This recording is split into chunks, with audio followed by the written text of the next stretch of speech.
నమస్కారం మిత్రులారా, ఈరోజు మనము చిన్న ముక్కలు ఆవకాయ వేసుకుందాము.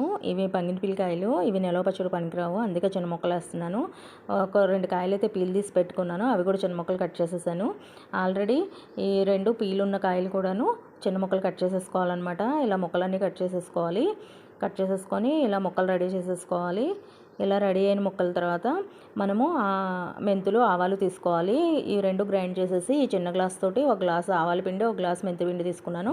అలాగే ఆ చిన్న గ్లాస్ తోటి ఒక గ్లాసు కారము, ఒక గ్లాసు ఉప్పు కూడా వేసేసి కలిపేసాను అనమాట.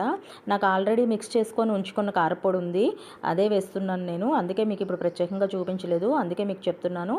ఇవన్నీ మిక్స్ చేసింది నేను ఒక పెద్ద గ్లాస్ తోటి తీసుకున్నాను. ఈ తోపు వేసేసాను అనమాట, అన్నీ కలిపి మిక్స్ చేసింది. ఇలాగా ఈ తోపు ఇలా దాంట్లోకి వేసేసుకోవాలి. మనం ఎంత తోపు అయితే వేస్తామో మళ్ళీ అంతకు తగ్గ ఆయిల్ కూడా పడుతుంది. ఇది ఎక్కువ రోజులు నిల్వ ఉండదు కాబట్టి కొంచెం తోపు తక్కువ వేసుకుంటేనే బాగుంటుంది, ఆయిల్ కూడా తక్కువ పడుతుంది. అలాగే ఈ గ్లాస్ తోటి ఒక గ్లాస్ ఆయిల్ తీసుకున్నాను. ఆయిల్ కూడా తీసేసుకొని అది కూడా వేసేసాను అనమాట. వేసేసి మిక్స్ చేసేసాను. ఇలాగా బాగా కలుపుకోవాలి. మొత్తం కారం, ఉప్పు, ఆయిల్ అన్నీ పట్టేలాగా కలుపుకోవాలన్నమాట.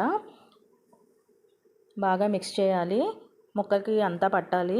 కొంచెం ఉప్పు చూసుకొని వేసుకోండి, నేనైతే సమంగా వేసాను. అదిగాక ఇది ముక్కకు ఉప్పు పడుతుంది, కొంచెం తక్కువ వేసుకోవచ్చు. కానీ పచ్చడి నిల్వ ఉంటుందో లేదో కూడా మీరు టెస్ట్ చేసుకోవాలి. ఒక్కొక్కసారి ఉప్పు తక్కువైపోతే పచ్చడి పాడైపోతుంది. ఆ తర్వాత నేను ఏం చేశానంటే ఆ తాలింపు పెట్టాను అనమాట. దీనికి కొంచెము ఆయిల్ తీసుకున్నాను, వెల్లుల్లి రెమ్మలు తీసుకున్నాను, అవి కొంచెం కచ్చపచ్చగా దంచాను అనమాట. ఇలాగ మనం పప్పులో తాలింపు పెట్టుకున్నట్టుగా ఎండుమిర్చి, ఆవాలు, జీలకర్ర, కొంచెం మెంతులు కూడా వేసాను. మెంతులు వేస్తే మంచి సువాసన వస్తుంది. ఆ మెంతులు, ఈ దంచిన వెల్లుల్లిపాయ అన్నీ వేసేసి పోపు పెట్టాను. ఆ పోపు అందులో వేసేసాను అనమాట. వేసేసి కలిపేసాను.